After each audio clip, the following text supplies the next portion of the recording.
जय हिंद, जय भारत, जय जवान, जय किसान। मैं रमाकांत दुबे निवासी मूडाडीहा बनगाई का रहने वाला हूं।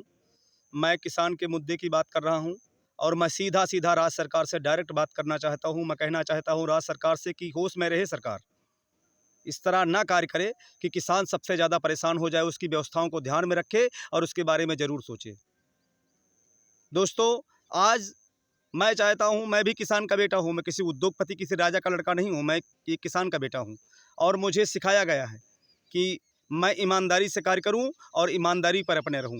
मैं किसी से डरता नहीं हूं, क्योंकि ये देश मेरा है, ये जनता मेरी है, ये आवाम मेरा है और हम आज़ाद भारत के रहने वाले हैं। हम किसी गुलाम भारत के रहने वाले नहीं। हमारा संपूर्ण अधिकार है भारत पर। इसलिए हम चाहते हैं कि हम अपने हक को लेकर के रहेंगे। हम ऐसे नहीं चलने देंगे। हम अपने हक को लेकर के रहेंगे। हम आज के डेट में 19 अनुच्छेद 19 का प्रयोग करेंगे। हम सारे मौलिक अधिकार को जानते हैं, हम सारी व्यवस्थाओं को जानते हैं।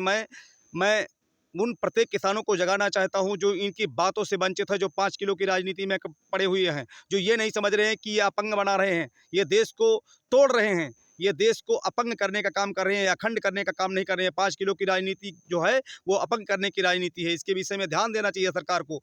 एक बात बताओ कि आज के रेट में डीजल का रेट देख लीजिए, पेट्रोल का रेट देख लीजिए, गैस का रेट देख लीजिए, हर चीज़ पर जीएसटी लागू कर दीजिए कि महंगाई चरम सीमा पर है। किसी युवा को कोई रोजगार नहीं मिल रहा है। सारी जनता परेशान है। उसकी जिम्मेदार कौन है? इसकी जिम्मेदार सरकार है। इसकी जिम्मेदार सरकार ही है, दूसरा कोई जिम्मेदार नहीं है। आज कोई कल कारखाने नहीं है, कोई इंडस्ट्रीज नहीं है, कोई फैक्ट्रीज नहीं है। उसकी जिम्मेदार कौन है? उसकी जिम्मेदार सरकार है। कम से कम एक बार सरकार को इसके बारे में सोचना चाहिए। आपको किसने बना करके बिठाया है? आपको मुख्यमंत्री, प्रधानमंत्री, एमपी, एमएलए किसने बनाया? जनता ने बनाया है। जनता की देन है और जनता की भावनाओं को समझे, जनता के बारे में सोचे। नहीं तो 2024 का इलेक्शन दूर नहीं है। आप कम से कम इसके विषय में जरूर ध्यान दें।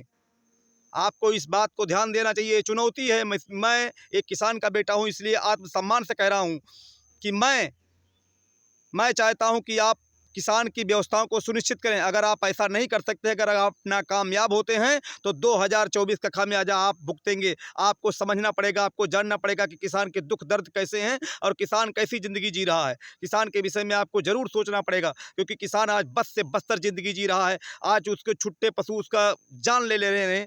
आज आए दिन सड़कों पर एक्सीडेंट हो रहा है, आए दिन सड़कों से लड़ करके रोज मर रहे हैं लोग। उसके विषय में आपको क्यों नहीं दिखाई दे रहा है? आप विकास की बातें नहीं करते हैं, टोटल विनाश की बातें करते हैं। जब कभी होता है, आपको कम से कम इसके विषय में सोचना चाहिए। कम से कम इसके जनता